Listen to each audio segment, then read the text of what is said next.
Ya, shalom, selamat siang untuk Bapak dan Ibu. Kita ketemu lagi di video kesaksian yang berikut. Dalam kesempatan hari ini,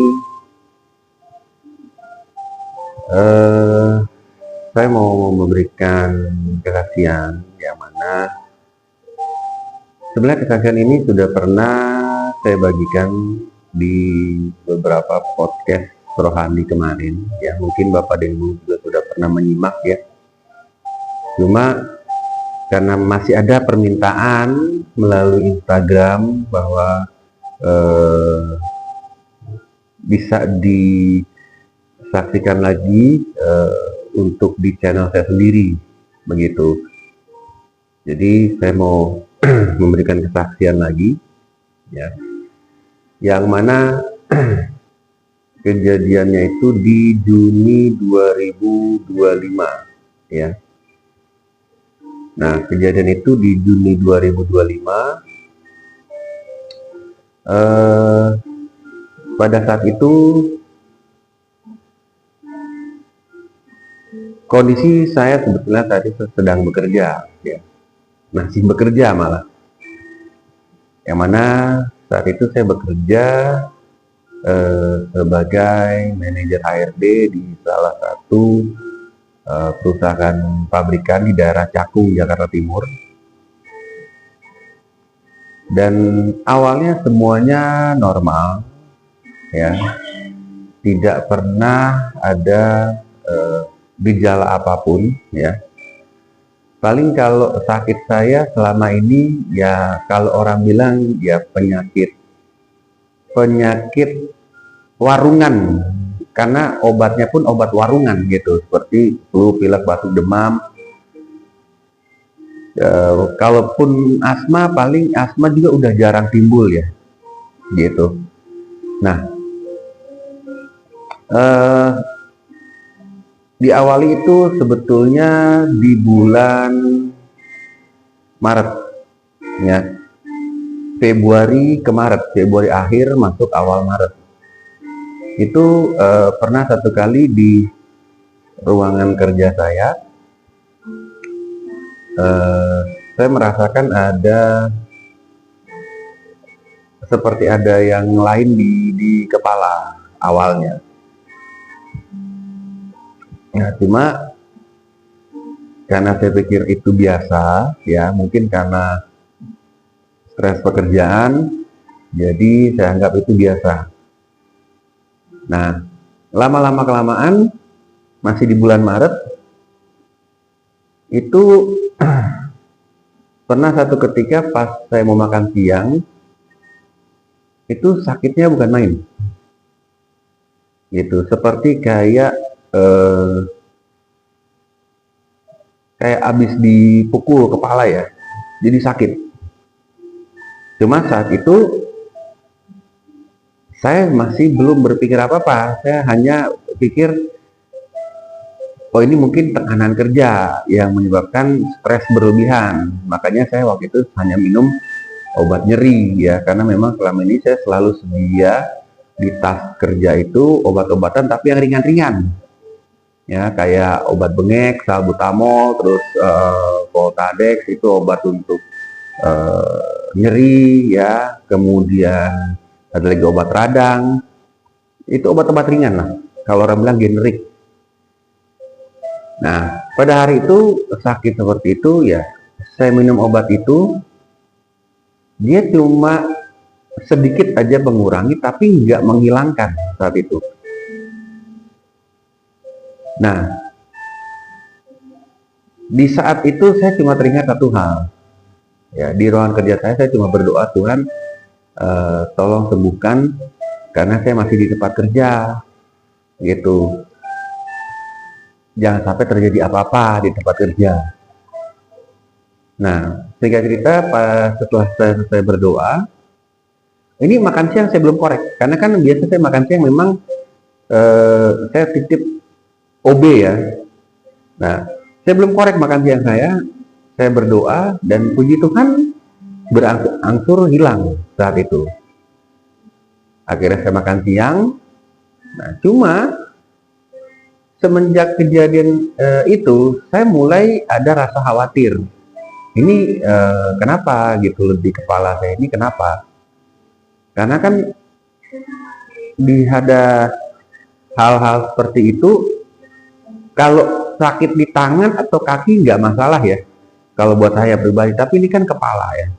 Kepala itu kan ya, kita tahulah sentral dari segala pergerakan gitu. Kalau kepala bermasalah, kita nggak bisa jalan, nggak bisa ngapa-ngapain gitu. Nah, akhirnya hari-hari berikutnya saya ke kantor, mulai terasa sampai udah mulai agak sering ya. Jadi saya berangkat ke kantor tuh pagi, dan beberapa kali saya di stasiun. Jadi saya tuh kalau naik motor, saya nggak kuat kalau sampai di Cakung, karena saya kan di Kebonjeruk, Jakarta Barat ya. Jadi saya selalu pakai kereta, pagi-pagi sekali. Saya udah parkir motor di stasiun Palmerah. Saya ngambil ke arah Tanah Abang. Tanah Abang baru saya lanjut ke arah Bekasi atau Cikarang, yang mana dia melewati stasiun Cakung ya. Di situ saya turun, atau saya turunnya biasa di stasiun Klender Baru. Nah, beberapa kali sejak kejadian kepala saya sakit kali itu, pas di stasiun saya ngerasa pusing ngilu, senut-senut, tapi nggak sakit seperti waktu itu. Waktu itu memang sakit kayak habis dipukul, musik kelayangan ya, lebih tepatnya sih kelayangan ya, dan ngilu, nyut-nyut, senut-senut begitu. Nah, saya cuma lain kali saya bersandar di tembok stasiun. Biasanya saya merem mata sebentar, hilang begitu. Nah, itu di bulan Maret, sudah mendekati akhir ya. Nah, Maret, April awal itu sudah lebih sering lagi sakit di kepala. Bahkan kalau beberapa kali saya sampai terlambat kerja gara-gara mata tiba-tiba gelap, sakit kepala gitu. Pusing malah nggak terlalu, lagi terbalik, tiba-tiba gelap. Jadi saya langsung duduk di tempat duduk tunggu kereta di stasiun. Saya tuh bisa sampai 15 menitan merem-melek begitu. Yang pasti saya nggak bakal teriak-teriak ya kalau di stasiun.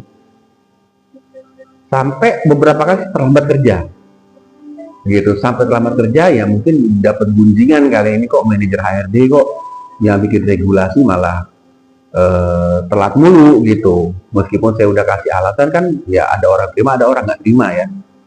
Nah, itu dimasuk di April. Nah, di pertengahan April saat itu terjadi siang, bukan siang banget ya, udah mendekati jam 2:30. Tiba-tiba saya lagi kerja, ya saya bekerja di ruangan sendiri, saya lagi kerja, tiba-tiba gelap, sakitnya bukan main, kayak semua yang saya rasain selama itu numplek jadi satu saat itu. Sakit, mata gelap, pusing, bahkan rasa muntah. Nah, di saat itu saya langsung ngerasa tubuh itu kayak lemes, nggak punya tenaga, kayak tulang-tulang ini udah nggak ada. Saya posisi lagi duduk tapi rubuhnya ke lantai, karena kayak ngerasa badan itu udah nggak ada tulang lagi. Jadi apa ya, kalau orang bilang selonjoran tapi sampai merosot ke lantai gitu. Nah, pas sudah di lantai, saya keduduk, saya merayap karena saya mau coba naik di bangku lagi, udah nggak kuat.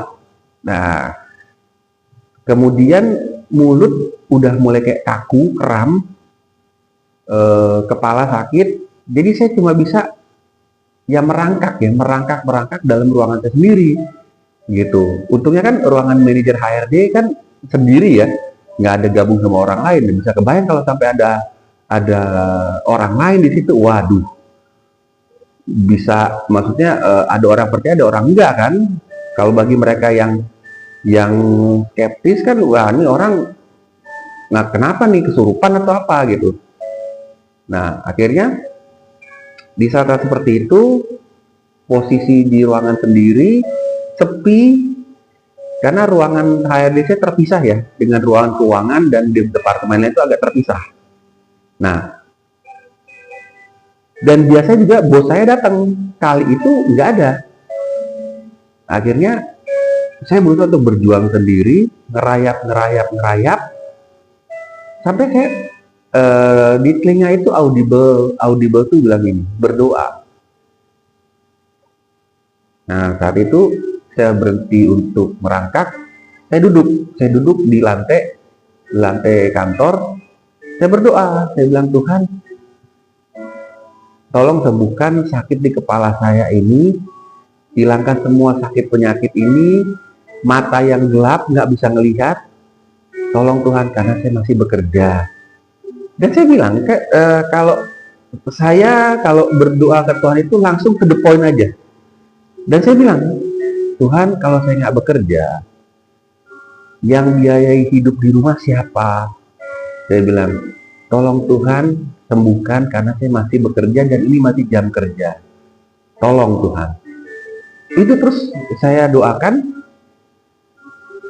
Tiba-tiba saya yang tadinya nggak bisa ngeliat lagi, maksudnya hitam gelap ya, tiba-tiba sama-sama udah bisa ngeliat, tapi kepala masih senat-senut, tapi udah nggak sesakit tadi. Nah tiba-tiba pintu kantor dibuka dan saya ngeliat bos saya, dia kaget lihat saya, dia bilang, Pak Roland kenapa kok duduk di lantai? Nah akhirnya karena bos saya panik, dia panggil staf yang lain beserta orang-orang gudang, tolong angkatin saya ke sofa. Nah di situ saya bilang, saya terus terang, saya bilang, Pak, saya tiba-tiba pusing, mata saya gelap, nggak bisa ngelihat, gitu, mau teriak pun mulut saya kaku. Nah akhirnya mulai saat itu bos saya langsung bilang, Pak Roland coba cek, hari ini Pak Roland pulang aja, jam sekarang pulang aja, takutnya lebih parah kalau mau nunggu jam 5 pulang aja, saya izinin. Check up Pak, besok saya kasih Bapak libur 1 hari untuk check up. Dia sudah ngomong. Nah akhirnya saya bilang, ya udah Pak, gini, ntar habis ini saya langsung pulang, saya check up, syukur-syukur nggak ada masalah, besok saya masuk lagi gitu. Nah udah, saya pulang, saya singgah ke puskesmas ya, karena kan saya pakai BPJS. Dari puskesmas berkata bahwa saya migrain. Mereka berkata itu pertama migrain. Oh Bapak ini migrain berat. Tapi pekerjaan apa? Saya bilang menjadi HRD. Oh iya itu stres Pak, tekanan, migrain. Saya minta rujukan, itu nggak dikasih. Saat itu nggak dikasih, sama sekali nggak dikasih dari puskesmas ya. Padahal kan kalau menurut saya kan kalau mereka sudah nggak bisa tangani, ya udah kasih rujukan aja gitu ke rumah sakit, karena kan yang merasakan sakit itu kan kita ya, bukan mereka. Nah akhirnya sudah, besoknya saya rasa udahlah, saya malah kerja aja, dalam namanya itu sudah nggak kerja lagi. Pas mau berangkat itu pusing, tiba-tiba pusing, dan pusingnya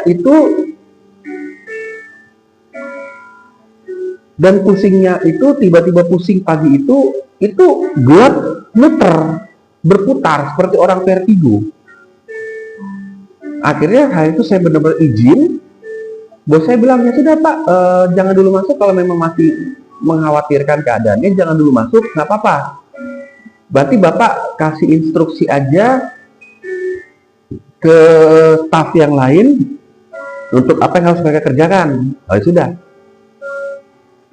Nah, itu pertengahan April ya. Akhirnya mendekati akhir April ya. Itu saya ngerasa kepala saya udah lain. Jadi kayak kalau datang akutnya itu kalau kita pegang itu sakit, kayak orang habis digebukin. Tapi kalau normal, lagi nggak sakit, dijitak pun nggak sakit, nggak ngerasa. Nah itu udah akhir April itu, saya ngerasa. Nah akhir April, pas April awal Mei, saya cari ketemu bos saya ngomong semuanya.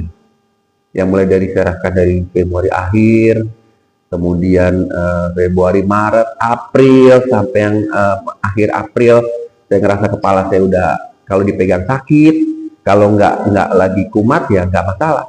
Di saat itu bos saya bilang, ya sudah gini Pak, Bapak ambil cuti panjang aja.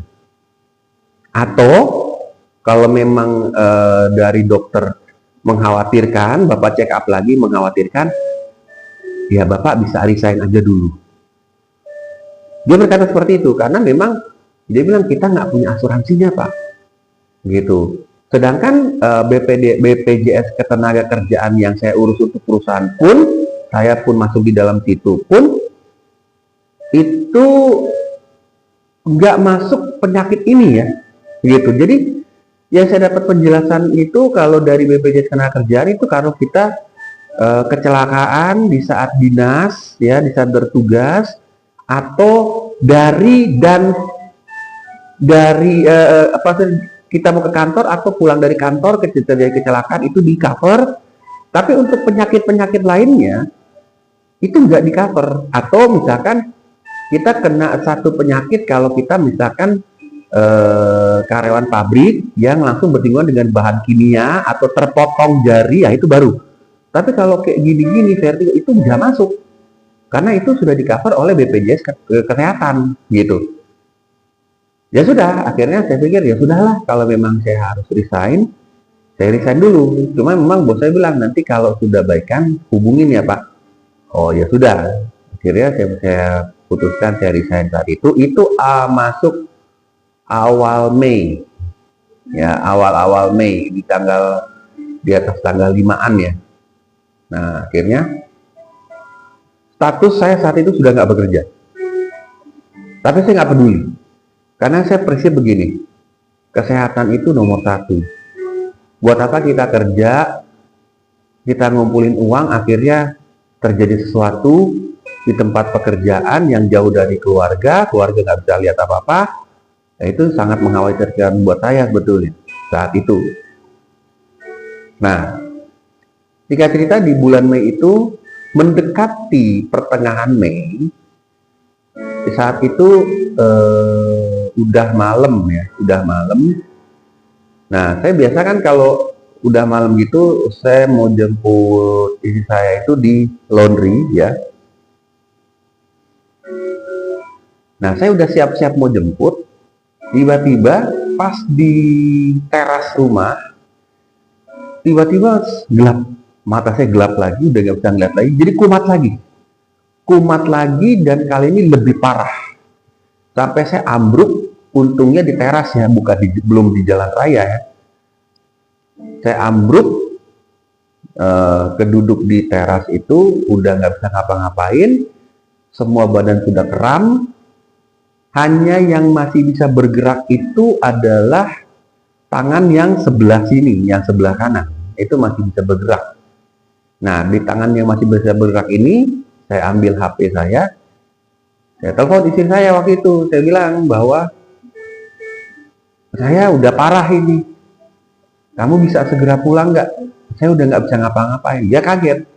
Cuma di saat itu dia bilang dia nggak bisa langsung tinggalkan tempat usaha karena masih banyak pelanggan yang harus diselesaikan. Oh ya sudah. Jadi, tapi saya bilang jangan lama-lama. Oh yaudah, paling jam 9-an ya. Ya udah. Nah, selama saya menunggu itu, ya, saya tetap terduduk di teras depan. Orang lewat-lewat, tapi saya nggak mau manggil untuk minta tolong atau merengek-rengek, saya nggak mau. Karena prinsip saya, almarhum ayah saya pernah bilang, jangan nyusahin orang. Ya, cobalah berdiri di atas kaki sendiri, kamu laki-laki.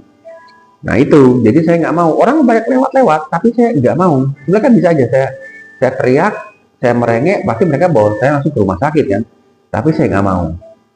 Nah, karena prinsip saya, apapun yang terjadi ya harus di tangan keluarga saya, bukan di tangan orang lain, begitu. Singkat cerita, pas istri pulang dia kaget ya, saya udah tuh duduk, kemudian dia setengah gotong saya masuk ke dalam rumah. Nah, di ruang tamu saya ngerasa udah lemes, saya ngerasa udah ini badan kayak udah nggak punya tulang lagi. Ya kita ya ambruk bareng di ruang tamu. Dan di saat itu saya ngerasa sudah badan ini sudah makin suak, udah makin lain. Saya ngerasa udah sama sekali udah makin lain. Bahkan di saat itu seperti terseret begini, udah siap belum lu pergi saat ini? Itu yang tersirat saat itu di pemikiran saya. Dan akhirnya lama-lama saya ngerasa udah mulai dingin, tangan kaki mulai dingin. Tapi yang paling terasa dingin itu dari kaki. Dari kaki mulai naik dinginnya. Nah, kebetulan di tasnya istri biasanya bawa minyak urapan dengan perjamuan. Akhirnya dia kasih minyak urapan dengan perjamuan, dia gosok dengan minyak urapan di kepala, di tangan, di kaki juga. Dan dia memang merasakan itu kok dingin. Dan setelah minyak urapan, kemudian dia minumkan perjamuan ya, anggur perjamuan dengan roti perjamuan. Nah, setelah itu saya langsung bilang ke dia bahwa udah, saya mau tidur. Nah, di saat saya bilang saya mau tidur, itu dingin yang dari kaki itu naik langsung drastis sampai ke leher. Dan tiba-tiba badan ini kayak copot, ditarik. Memang ditarik ya, jadi raga ini kayak ditarik keluar. Dan pas ketarik, saya ngeliat badan saya ketinggalan. Nah, di saat itu yang saya rasakan, takut sih enggak ya, tapi kaget. Ya gimana nggak kaget, kita ngeliat badan kita kan tertinggal begitu. Dan saya berusaha untuk nyentuh ujung jari saya, itu jadi jari dengan jari saya mau sentuh tuh nembus, jadi nggak bisa. Dan di saat itu saya berpikir langsung, ya meninggal nih. Biasanya saya udah bilang meninggal nih gue, mati nih gue. Nah udah, di saat itu juga itu ada dua suara yang manggil di belakang saya. Dua-duanya saya kenal suara itu. Dua-duanya saya kenal. Karena puji Tuhan dari semenjak saya kecil, apalagi semenjak saya menginjak dewasa ya, puji Tuhan saya sering mendengar suara Tuhan itu secara audible. Saya sendiri bingung gitu, Tuhan saya ini masih orang berdosa, tapi puji Tuhan Engkau masih mau ngomong di telinga saya, di telinga orang yang masih melakukan dosa gitu. Nah saat itu dua suara itu saya kenal. Saya balik punggung melihat ke arah suara itu. Di saat itu saya melihat ada dua sosok ya, dua orang. Yang pertama sangat saya kenal dekat. Dialah ayah saya yang meninggal tahun 97. Ayah saya sendiri. Cuma penampilannya agak lebih muda. Dan dia pakai baju putih panjang tapi cuma sampai sedengkul ya, sedengkul, polos, dan mukanya agak lebih muda gitu. Ya kita semua tahulah orang tua kita di saat meninggal terakhir mukanya seperti apa kita pasti masih ingat ya, masih hafal ya. Tapi saat itu mukanya lebih muda. Dan di sebelahnya itu seorang pria, seorang laki-laki yang selama bertahun-tahun saya melihat hanya di lukisan. Dan dialah ternyata Tuhan Yesus itu sendiri. Dan saya di saat itu saya melihat tangannya. Dia ngulurin tangan, jadi dia mengulurkan tangan. Di saat saya melihat bolong. Tangannya ada bolong. Dan saya harus lihat kakinya, bolong. Jadi tangan dengan kaki itu memang bolong, memang benar bolong. Dan di saat itu saya berkata, Tuhan Yesus ya.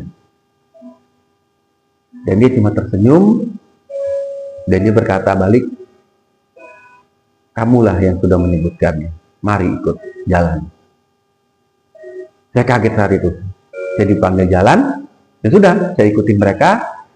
Jadi posisinya kita beriringan, Tuhan Yesus paling depan, kemudian almarhum ayah saya ini, nah saya paling belakang. Dan saya perhatiin baju yang dikenakan oleh Tuhan Yesus sendiri itu bersama dengan baju yang dikenakan ayah saya, baju putih panjang, tapi cuma sampai sedengkul. Tapi bedanya kalau yang lihat Tuhan ini dia pakai ikat pinggang seperti emas, ada bandulnya. Kalau almarhum ayah saya nggak ada, polosan. Nah, saya melihat saya saat itu, ternyata saya pakai baju sama dengan yang dipakai ayah saya, polosan juga. Tapi kita bertiga nggak pakai sendal, ya nggak pakai alas kaki. Nah, akhirnya kita berjalan, dan di jalan yang saya lewatin itu seperti nginjek jeli. Kenyal-kenyal tapi empuk. Padahal aspal. Warnanya warna aspal, abu-abu begitu. Tapi empuk, nggak panas, nggak tajam, nggak berdebu, jadi empuk, benar-benar empuk. Nah, saya jalan-jalan terus, saya penasaran, saya lihat ke langit, ke atas, nggak ada awan. Itu cuma biru terang, nggak ada awan. Nah, yang lebih bikin saya takjub lagi, sepanjang jalan itu ada satu lagu pujian, ya. Lagu itu saya kenal dari semasa saya kecil. Dan saya yakin Bapak dan Ibu juga pasti tahu lagu itu, ya. Bahkan lagu itu bisa saya denger itu, saya langsung berkata, kok lagu Natal? Dan lagu itu judulnya ada Hark the Herald Angels Sing. Nah itu disebutkan dalam bahasa Inggris, tapi berkumandang juga seperti ada bahasa-bahasa lain. Saya langsung berpikir, oh ini bahasa seluruh dunia. Tapi kok lagu Natal ya?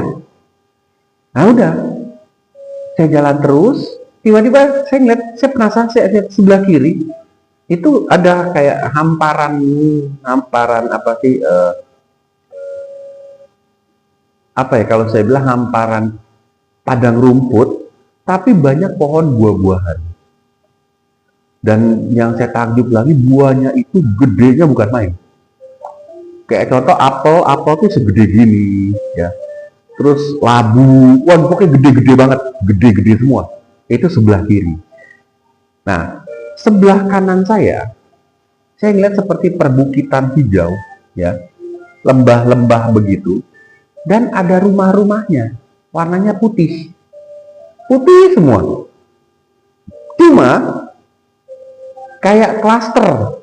Jadi rumah itu, bukit yang bawah itu rumahnya kecil-kecil, bukit yang kedua agak gede, sampai bukit paling atas itu rumahnya gede banget. Ada yang paling gedenya, gitu. Dan semua itu ada orang-orangnya, dan orang-orang itu mengenakan baju yang sama, yaitu putih panjang polosan. Nah, setelah saya lihat itu, tiba-tiba Tuhan Yesus dengan ayah saya berhenti, saya juga berhenti. Dan ayah saya berbalik ke saya, dia bilang, saya sampai di sini berjalan, kamu yang melanjutkan. Loh, saya bilang, karena saya kenal itu ayah saya kan, meskipun wujud rupa mukanya itu lebih muda, tapi saya kenal itu ayah saya, karena suaranya memang suara dia.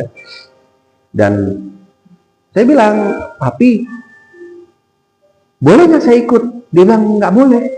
Tidak boleh, kamu tidak boleh ikut. Nah, saya perhatiin. Mereka ya, itu berbahasa itu bahasa sopan. Maksudnya, aku, kamu, saya.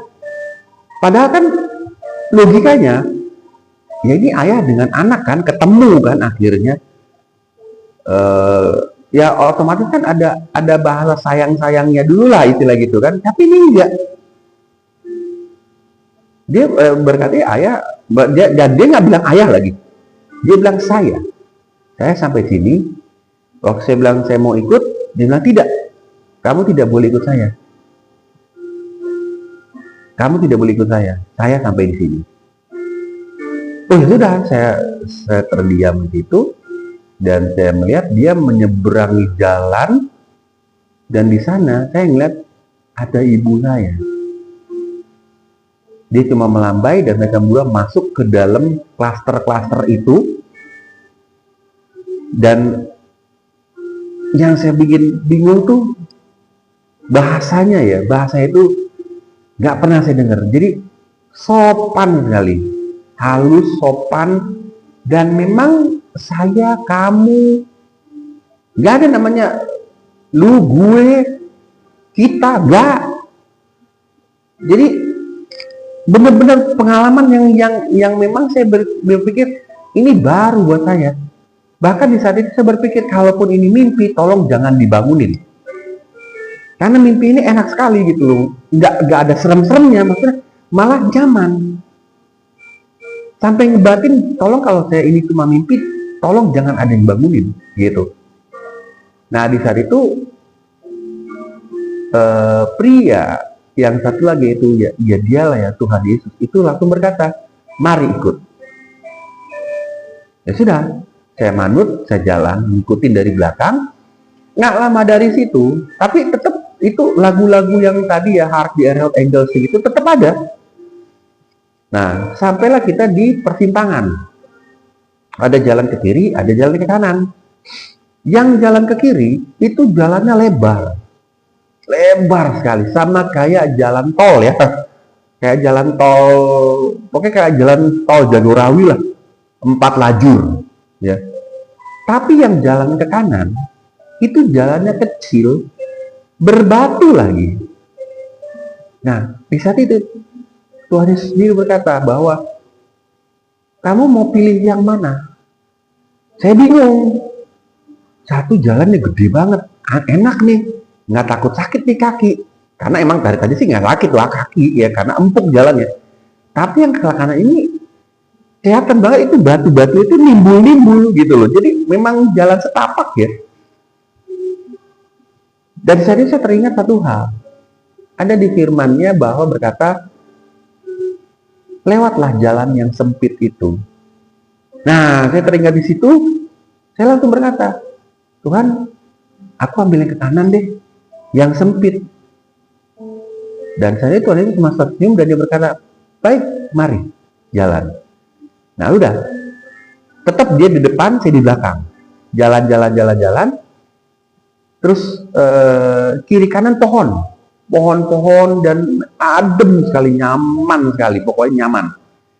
Akhirnya kami tiba di satu kayak saya bilang itu awan ya, tapi kayak selubung awan lah, awan-awan begitu. Dan saya lihat Tuhan itu jalan nembus ke situ. Ya otomatis saya ikutin, saya bilang, pokoknya kemanapun engkau pergi, aku ikut gitu. Nah, akhirnya saya jalan terus, bener. Saya ngelewatin yang kayak awan-awan begitu, kayak bukan awan, antara asap apa awan ya, pokoknya putih bersih begitu. Saya lewatin, pas saya lewatin, habis ngelewatin di depan saya. Jadi begitu saya ngelewatin keluar dari awan-awan itu, saya kaget depan saya itu ada tangga. Tangganya cukup besar dan tinggi menjulang ke atas. Nah, satu anak tangganya itu ada seukuran ring basket. Ya, ring basket. Karena dulu kan saya waktu zaman sekolah saya suka main basket. Ya ukuran 1 meteran lebih dikit lah. Ukuran ring basket. Jadi kan kita harus, jadi kayak satu anak tangga itu kita mesti lompat. Nah, di saat itu saya mau coba lompat. Nah, pas saya mau coba lompat, karena saya ingat itu anak tangga itu kayak dari emas ya, dan saya yakin itu emas. Dia menjulang tinggi ke atas. Nah, pas saya mau lompat, saya langsung kerasa bahwa tangan daripada Tuhan itu sendiri langsung megang belakang saya. Dia bilang, jangan, belum saatnya. Saya kaget. Oh ya sudah, kalau memang belum saatnya saya nggak berani ngelawan kan. Karena kan dia yang mempunyai langit bumi dan segala isinya. Nah, tapi di saat itu saya melongo ke atas, itu ternyata sumber dari puji-pujian tadi itu adanya sumber dari situ, dari atas itu. Dan di atas itu saya melihat seperti bukan matahari, tapi terang sekali. Tapi bukan matahari, terang sekali. Sumber puji-pujiannya dari situ dan ada awan.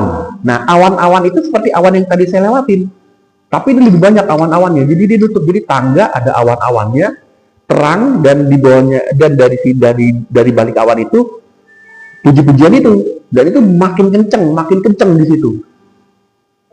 Dan di saat itu saya berpikir, oh ini surga ya. Wah, adem, sehingga adem banget. Nah, akhirnya di saat itu Tuhan Yesus sendiri berkata bahwa mari jalan balik lagi ke persimpangan. Oh ya sudah. Akhirnya kami jalan lagi, kembali lagi ke persimpangan jalan yang tadi, lewatin nembusin awan-awan lagi tadi. Nah, akhirnya singkat cerita kami sampai lagi di persimpangan. Nah, Tuhan Yesus berkata, tinggal jalan ini yang kamu belum ambil. Oh iya. Tapi karena saya udah ngelihat yang enak ya, maksudnya udah ngelihat yang nyaman, saya jadi malah ngelihat jalan yang gede itu malah jadi waspada. Saya bilang, boleh saya lewat, tapi Tuhan di depan ya. Di saat itu Tuhan cuma tersenyum dan dia berkata, kamu yang di depan, aku di belakang. Loh, saya agak khawatir saat itu. Saya bilang, Tuhan saya takut kalau jalan sendiri ke depan. Dan di saat itu saya masih ingat Tuhan sendiri bilang, jangan takut, aku menyertai. Di saat itu saya ngerasa di belakang saya itu didorong. Ya sudah, saya maju. Tapi sementara maju, saya lihat-lihat juga ke belakang, jangan sampai ditinggal nih. Dan saya ingat benar, Tuhan itu juga masih berjalan, tapi dia di belakang saya. Kalau yang tadi, selama tadi kan dia di depan, tapi kali ini memang saya di depan, dia yang di belakang. Nah, akhirnya jalan-jalan, dari yang jalan besar itu akhirnya menyempit. Jalannya jadi menyempit, jadi kecil. Akhirnya ada kayak hutan belantara ya, tapi hitam begitu. Saya sempat terhenti, tapi Tuhan Yesus langsung bilang, jalan terus. Dia dorong dari belakang, jalan terus. Aku tetap ada di sini, dia bilang. Ya sudah, saya jalan. Itu pohon-pohon itu hutan dan udah bukan aspal lagi karena jalan udah menyempit ya. Tapi nggak ada kerikil tajam, nggak ada. Nah, akhirnya pohon-pohon gelap, sampailah kepada satu. Nah, awan, kalau saya bilang awan apa asap ya, tapi warna hitam dan di sekitar itu saya mencium baunya itu udah bau belerang. Sangat menyengat, bau belerang, dan pokoknya bau-bau yang gak enak deh. Yang paling nyengat tuh belerang. Nah, di saat itu saya terus maju. Pas mentok saya ngelihat itu ada 7 lubang goa. Sebenarnya lebih tepat goa ya, bukan lubang. 7 goa, yang mana setiap goanya itu bukan dari goa batu, tapi dari akar-akar pohon yang membentuk sebuah lubang besar, membentuk sebuah goa. Nah, itu ada 7. Dan Dari situ saya perhatiin, itu tiba-tiba saya ngeliat dari setiap lubang ya, dari setiap gua, 7 gua itu, setiap gua itu keluar tangan-tangan, tapi ujungnya ini udah kayak kebakar-bakar ya, jadi ada api-apinya, dan tangan tuh gosong. Jadi kayak tangan berusaha keluar, api-api begitu, kayak kebakar-bakar. Semua 7 gua itu keluar tangan-tangan seperti itu. Dan di saat itu bersamaan saya dengar orang berteriak minta tolong itu baru kali itu. Saya dengar yang memang seperti orang kesakitannya bukan main. Jadi bahasanya itu kayak tolong, ya panjang.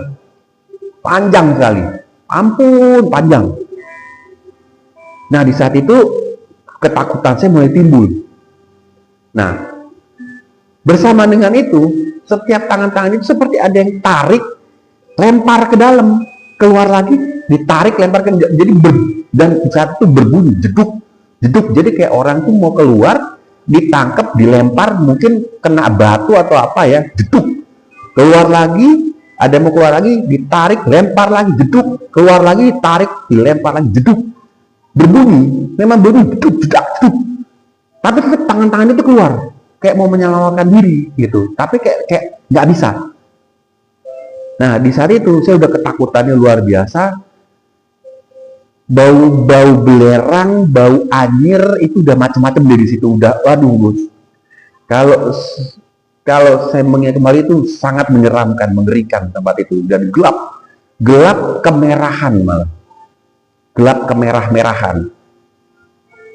Nah, di saat itu Tuhan berkata, jadi saya masih ingat, jadi di sebelah kanan saya ini tangannya itu nunjuk, jangan kamu berakhir di sana.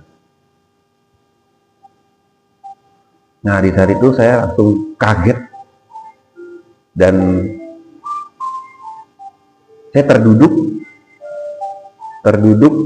Saya bilang, Tuhan, ampun, tobat saya nggak akan ke sana. Saya nggak mau ke sana. Nah, di saat itu saya ngerasa telinga saya kayak di jewer, terus kayak ditempel yang kecil, plak begitu. Tiba-tiba saya tersadar, saya sudah balik ke dalam tubuh saya lagi. Dan pas saya ngelihat saya sudah balik ke dalam badan saya lagi, saat itu saya ngerasa badan saya tuh enteng. Kalian tadinya kan berat sekali, penuh dengan kesakitan, pokoknya parah deh, parah. Kita kan yang ngerasa badan kita sendiri, kan kita yang ngerasa ya. Nah, di saat itu saya ngerasa enteng, nyaman, dan akhirnya ya saya bilang ke istri saya, wah, mau ngecek lagi nih, ya, saya mau ngecek lagi. Nah, akhirnya saya cek lagi ke rumah sakit itu, ya. Nah, setelah saya ngecek, itu kan tunggu hasil MRI itu kan 1 minggu ya. Nah, setelah saya ngecek, besoknya ada satu kejadian. Kami kan piara dogi. Nah, 3 dogi ini tiba-tiba yang satu itu tiba-tiba muntah darah. Memang terpancar ya dari mulut, trap darah 3 kali, trap, dan anjing itu tuh langsung lemes. Saat itu langsung lemes, kayak mau koma. Nah, istri saya ternyata, ya, udah mau mati nih anjing. Nah, di saat itu telinga saya audible, suara itu berkata, ada ayatnya ya, kamu akan menginjak kalajengking, dan melalui tanganmu karyaku bekerja. Saya kaget. Pas dengerin saya kaget. Akhirnya inisiatif, saya bilang, yaudah kita berdoa. Istri saya juga bilang, yaudah kita berdoa, doain Boni, kalian namanya kan Boni ya. Nah, akhirnya saat itu kita berdoa, kita ambil minyak urapan, kita berdoa, usap perutnya, kita berdoa. Dan kita berdoa cukup singkat. Saya bilang, Tuhan, Tuhan, Meskipun Boni cuma hewan, dia adalah milik kepunyaanmu. Engkau sembuhkan penyakitnya, engkau angkat semua sakit penyakitnya, engkau sembuhkan dia mulai saat ini sampai seterusnya. Amin. Nah, itu yang saya lakukan saat itu. Saya berdoa ke Tuhan, dan detik itu juga anjing kami yang bernama Boni itu langsung berhenti muntahnya, dan sampai sekarang hidup, gak muntah darah lagi. Di situ saya berpikir bahwa, waduh, ternyata ya kita kita seringkali berkata bahwa kita tuh orang berdosa, kita orang yang punya banyak salah ke Tuhan. Ternyata kalau Tuhan berkehendak, apapun kita, Tuhan bisa pakai. Di saat itu saya juga teringat kisah Paulus. Paulus itu seorang pendosa, dulu namanya Saulus ya. Saulus itu dulu seorang pendosa, bahkan pembunuh, ngebunuh setiap orang Kristen. Tapi kisahnya dalam perjalanan ke Damsyik, Tuhan cegat dia. Tuhan pulihkan dia, bahkan Tuhan ganti namanya menjadi Paulus, dan dari tangan Paulus lah banyak orang menerima pemulihan. Saya teringat di situ. Nah, singkat cerita, 1 minggu kemudian saya ambil hasil MRI saya dan saya kaget. Pagi itu orang radiologi, karena sudah kenal ya, karena kan dua kali MRI, dan ini ketiga kali ya. Dia bilang, Pak, kalau orang mau MRI biasanya, kalau mau ada perubahan itu nunggu 3 bulan sampai 6 bulan. Ini Bapak kemarin MRI biasanya hasilnya sama. Tapi, nanti Bapak lihat aja deh di dokter. Dia bingung, mukanya tuh bingung. Saya tanya, emang kenapa ya dok? Nanti Bapak langsung aja ke dokter syaraf. Karena kan hasil MRI itu di-ACC dulu oleh dokter syaraf, nanti dokter syaraf yang menguraikan ya, apa-apa yang ada di dalam situ ya, gitu. Nah, singkat cerita saya ngambil antrian di dokter syaraf langganan saya. Sementara saya menunggu antrian, itu ada audible, dan suara Tuhan lagi di telinga saya berkata begini, percaya saja. Saya kaget. Oh ya sudah. Tapi di saat itu saya berserah, saya bilang, terserah Tuhan hasilnya seperti apa. Tapi yang saya alami ya badan saya enteng begitu. Tiba akhirnya nomor urut saya dipanggil, dokternya bertemu saya tuh kaget. Jadi ada dokter, ada suster ya. Jadi suster itu kan ngedampingin dokter. Itu dokter tanya begini, Bapak selama ini minum apa Pak? Atau melakukan apa? Atau berobat alternatif apa Pak? Saya bilang nggak pernah. Ya saya cuma minum obat yang dari dokter aja udah. Terus susternya nyambung, Pak, nggak mungkin kalau cuma minum obat dari kita Pak. Mungkin Bapak minum apa atau apa, mungkin Bapak lupa, bisa kasih tahu ke kita. Dan dari dokternya nyambung ngomong lagi, iya Pak, Bapak tahu itu yang antrian di luar sana, itu sama kayak Bapak parahnya tadinya kan. Nah kalau Bapak minum apa atau lakukan apa, tolong kasih tahu ke kami harganya berapa, biar saya bisa kasih tahu ke mereka, karena Bapak hasil MRI-nya sembuh, bersih. Loh, saya kaget. Maksudnya bersih? Iya, nggak ada apa-apa lagi di kepalanya Bapak. Saya bilang, kok bisa? Di saat itu di ruangan dokter ini kami bertatap-tatapan dan bingung gitu, loh kok bisa? Saya tanya, loh kok bisa? Mereka juga bertanya, kok bisa? Jangan tanya ke kami Pak, Bapak minum apa? Saya bilang enggak. Nah di saat itu saya cuma terpikir satu, oh iya, minyak urapan sama perjamuan. Saya bilang, oh iya ada Pak. Tapi karena saya Kristen, itu namanya minyak urapan. Dia bilang, minyak apa itu Pak? Belinya di mana? Harganya berapa? Saya bilang, itu nggak dibeli Pak. Itu cuma pakai iman. Waduh, dia bingung kan. Akhirnya si dokter bilang gini, Pak, kalau masih ada sisa, ya boleh bawa ke sini. Nah, saat itu memang di tas saya nggak bawa. Dia bilang, iya nanti ya Pak, saya usahain saya balik lagi, saya kasih. Ya kalau Bapak balik lagi bawa barang itu, nggak usah pakai nomor antrian Pak, langsung bilang aja ke suster jaga depan mau ketemu saya.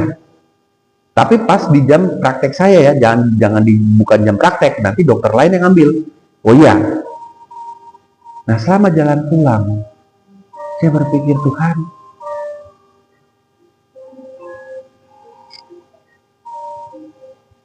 yang di kepala itu sembuh, sedangkan dokter itu sempat buang kata begini dulu ya, waktu dia. Nah dokter itu, sorry agak terlewat. Pertama kali saya periksa MRI di dia, ya, dia dokter yang ngevonis saya, Bapak ini usianya nggak lebih dari 6 bulan, bahkan 3 bulan, karena menderita kanker otak. Dia dokternya. Tapi dia dokter yang sama yang menyatakan sembuh.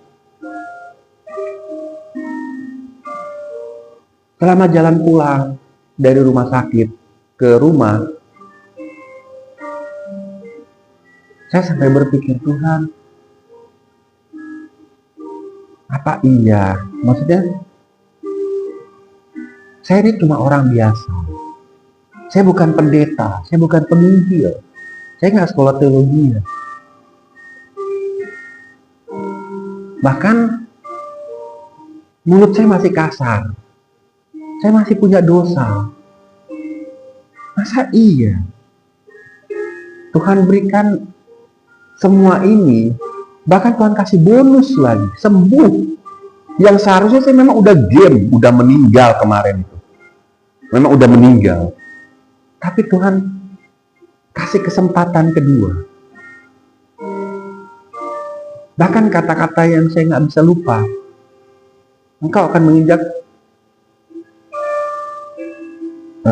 menginjak kalajengking dan melalui tanganmu karyaku bekerja. Nah akhirnya semenjak saat itu saya melakukan pelayanan. Tuhan udah ngizinkan saya bekerja. Bahkan pernah saya mau coba melamar lagi, audible Tuhan tegur saya keras. Bahkan Tuhan bilang, kalau kamu macam-macam, kamu tahu rasa nantinya. Akhirnya ya udah, saya pikir ya sudah, memang mungkin saatnya sekarang Tuhan tangkap saya untuk pelayanan. Dan puji Tuhan, sampai saat ini saya pelayanan, puji Tuhan, saya pelayanan dengan istri saya, terlalu banyak orang Tuhan pulihkan. Bahkan saya dengan istri saya berpikir, kok bisa ya? Bahkan kami mendengar mereka yang Tuhan pulihkan, kami terkagum-kagum betul. Yang nggak pernah kita pikirkan, yang nggak pernah kita bayangkan, ternyata itu yang Tuhan lakukan. Jadi saya sampai saat ini, ya, semuanya saya serahin ke Tuhan, apapun itu, ya. Karena Tuhan berdaulat dalam kehidupan kita. Jangan sekali-kali kita berpikir bahwa kita orang gak layak, kita orang berdosa. Karena ketahuilah itu intimidasi setan. Setan selalu menuduh. Setan itu penuduh. Setan itu pemfitnah. Dia selalu menuduh kita bahwa kita tuh gak layak. Kita itu orang berdosa. Kita tuh gak ada apa-apanya. Kita bakal masuk jurang neraka. Ternyata itu setan. Karena sebenarnya Tuhan tidak melihat dosa kita separah apapun. Kan ada ayatnya juga. Tuhan berkata, bukan kamu yang memilih aku, tapi aku yang memilih kamu. Dan saya puji Tuhan sampai saat ini masih bernafas, masih hidup, dan di sisa hidup saya bilang ke Tuhan bahwa saya melayani Engkau kemanapun Engkau utus, dan Engkau terus nyatakan mujizat-Mu terjadi terhadap setiap mereka yang Kau izinkan untuk kami layani, dan itu semua hanya untuk hormat kemuliaan bagi nama Tuhan. Hanya itu saja yang saya pegang sampai saat ini. Dan sudah terlalu banyak hal yang Tuhan membuat kami terkagum-kagum di luar nalar manusia. Di luar nalar manusia. Nanti saya akan saksikan di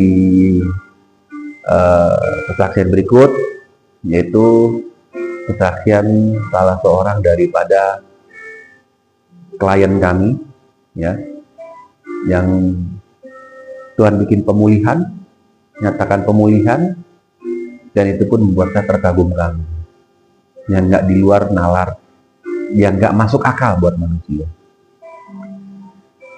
Jadi singkat kata, demikian kesaksian dari saya. Meskipun kesaksian ini pernah Bapak dan Ibu saksikan di beberapa podcast, tapi karena ada permintaan, jadi saya coba saksikan kembali di channel saya sendiri ini. Semoga menjadi berkat bagi Bapak dan Ibu, menjadi suatu pertumbuhan rohani, pertumbuhan iman yang baru buat Bapak dan Ibu, dan tetap percaya bahwa Tuhan selalu ada buat kita yang selalu berserah kepadanya. Di akhir kata, saya sampaikan sampai kita bertemu lagi di kesaksian berikut. Shalom dan selamat siang.